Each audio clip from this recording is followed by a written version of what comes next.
Hello and welcome to Azariah's Studio. My name is Sarah. I am the artist and designer behind Azariah's Studio.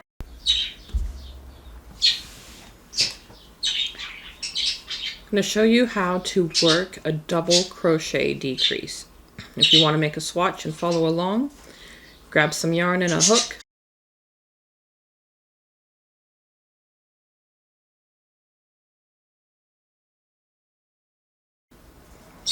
It's going to work regular double crochet in this first one.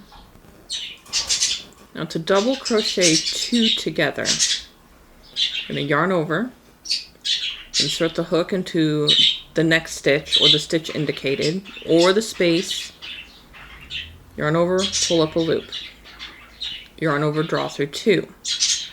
I have two left, but we're decreasing, so I'm not going to go through. I'm going to yarn over, insert hook into the next stitch or space indicated, yarn over, draw up a loop. I now have four, yarn over, draw through two, yarn over, draw through all three.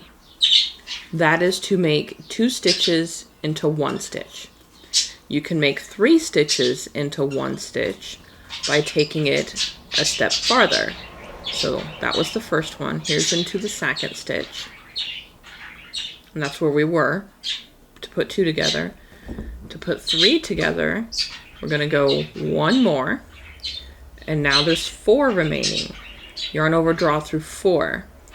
There are some patterns out there where you put as many as like 7, 9, or 11 together, and it makes this fan shape. And then on the following row, you would increase all those stitches back again. This is how you decrease when working the top of a hat or on top of a mitt, or some shaping in the amigurumis. A lot of them use the single crochets, of course, but sometimes to form toes or fingers or different parts, they might bring in the double crochets. A very close stitch to the double crochet is the cluster stitch. I'm going to show you how to do the cluster stitch. The cluster stitch is worked into one space or one stitch. This is the double crochet cluster stitch. Yarn over, insert hook into the stitch or space indicated, yarn over, draw up a loop, yarn over, draw through two. You're going to repeat all those steps again. Yarn over into where indicated, yarn over, draw up a loop, yarn over, draw through two, until you have done it the number of times indicated. A good pattern will tell you until you have X amount of loops on the hook. We're going to go with 5 loops on the hook. And there's 4. 5. Yarn over and go through all 5. That's a bigger cluster stitch. While it only takes up one stitch, it only makes one stitch, it's still kind of bulky, so it's usually going to be found with chains on either side or groups of clusters to make a particular texture. So I'm just going to go ahead and chain 2.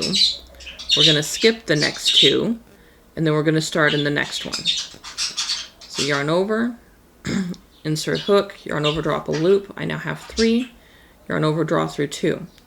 We're going until there are 5 loops on the hook. You don't count how many loops are on the hook, however, until you have completed yarn over, draw through 2.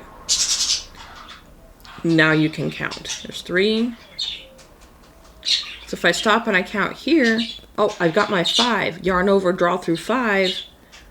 It's going to be difficult to do, and it's going to look weird if you are successful. It doesn't really flow. You're going to have this strange looking cluster in comparison to this one. It's like there's a whole section missing. So you always make sure and count your number of loops after you have completed yarn over, draw through 2. So yarn over, draw through 2. I've got 4. Got 5. So this is a larger cluster stitch. A lot of them are only 3 of the double crochets.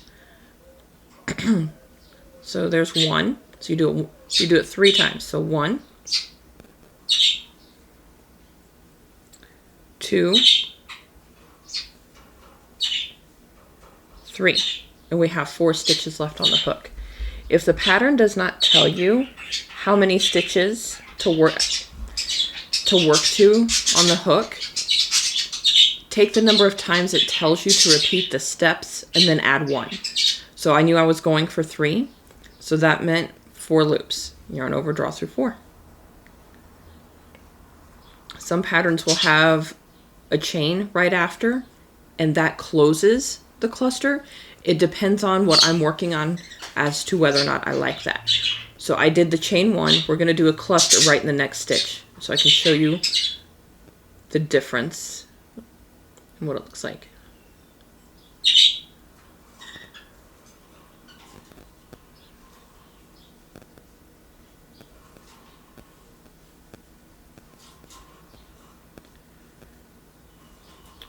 All right, I'm going to do another cluster right next to it, but I did not chain 1 in between.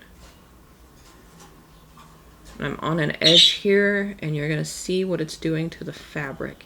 Even though it's making 1 stitch and using 1 stitch, there's extra steps in between. Okay. Pull him over. You can see it's starting to fan out the fabric. If you're going to use clusters, swatch, swatch, swatch, so you know what you're doing. And you know what your results are going to be. That way they're predictable. This one right here has the chain in between. To me, it looks just a little bit cleaner. This loop is a little bit large, and I don't like that. The tricky part's going to become when you're working the return row. So we're just going to single crochet across. So here's the first cluster. We're going to single crochet in the second cluster, but only in the top 2. We want to skip that chain, because if we work into that chain, either it or the space between, we're going to end up with an extra stitch. Just come over here. Now we change 2 in between. And this is where things could get tricky. If it's telling you that you need 2, or to work in this chain and this chain, you could easily miss this one.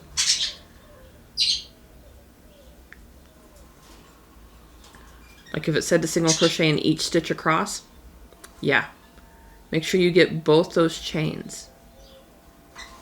And then the cluster.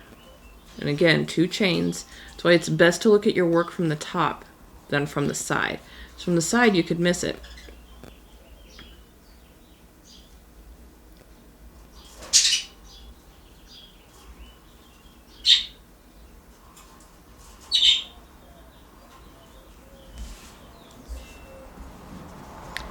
And that is how you work a crocheted cluster stitch. Thank you for watching. Happy making!